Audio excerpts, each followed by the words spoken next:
bienvenue dans cette nouvelle vidéo. On va faire le bilan du mois de juin et le challenge où on va voir le défi du mois de juillet. Donc comme vous le savez, en juin j'ai réalisé un challenge un peu différent. Je ne pouvais pas faire du sport tous les jours parce que je partais en vacances. Du coup, pour maintenir ma perte de poids, j'avais décidé que j'allais réussir à courir 20 km de course à pied avec 1 km de natation au milieu. Et donc, l'idée c'était que je m'entraîne pour réussir cet objectif et que le fait de m'entraîner pour ça aura pour conséquence de maintenir ma perte de poids, voire de continuer à perdre du poids. Et c'est un challenge que j'avais réussi dès le début du mois. Donc j'avais essayé une fois, c'est pas passé, une deuxième fois, c'est passé, donc c'était super bien.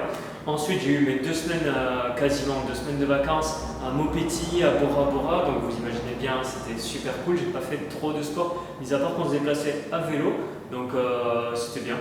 Et quand je suis revenu, j'ai fait un trail, une course à pied avec un peu dans la montagne, à Hayatea, là où je suis, avec des gens justement qu'on a rencontrés à Bora Bora.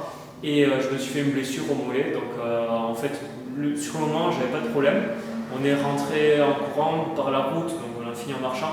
Et le lendemain, j'avais une sortie plongée, donc on a plongé dans l'océan, au classique. Et à la fin de la plongée, quand je suis rentré, douleur au mollet. Et là, c'est vraiment gênant. Donc pour le mois de juillet, je vais adapter mon challenge. Je ne vais pas faire un challenge sportif, donc je pourrais très bien refaire quelque chose de pas quotidien, plutôt un gros défi à relever qui se fait en one shot.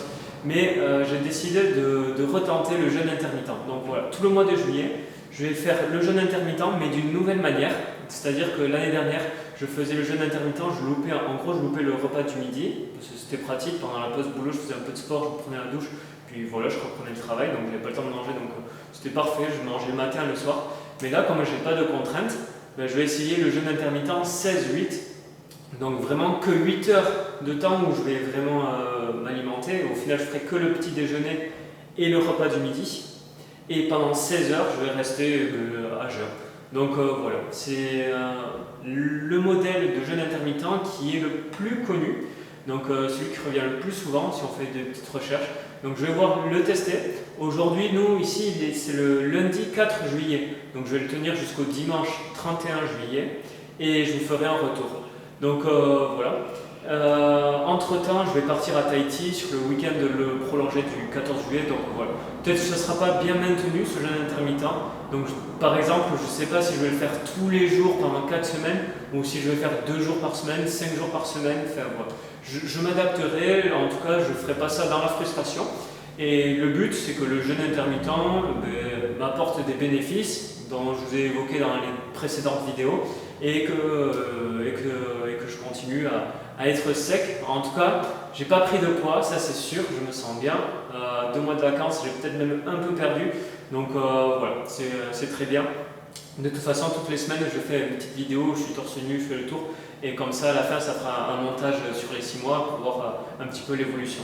Donc voilà, si vous êtes intéressé pour voir mon retour sur le jeûne intermittent en 16-8, je vous donne rendez-vous à la fin du mois de juillet, donc début août, je ferai la vidéo. N'hésitez pas à vous abonner pour ne pas louper cette vidéo. Et moi, je vous dis à très vite pour de prochaines vidéos. Salut!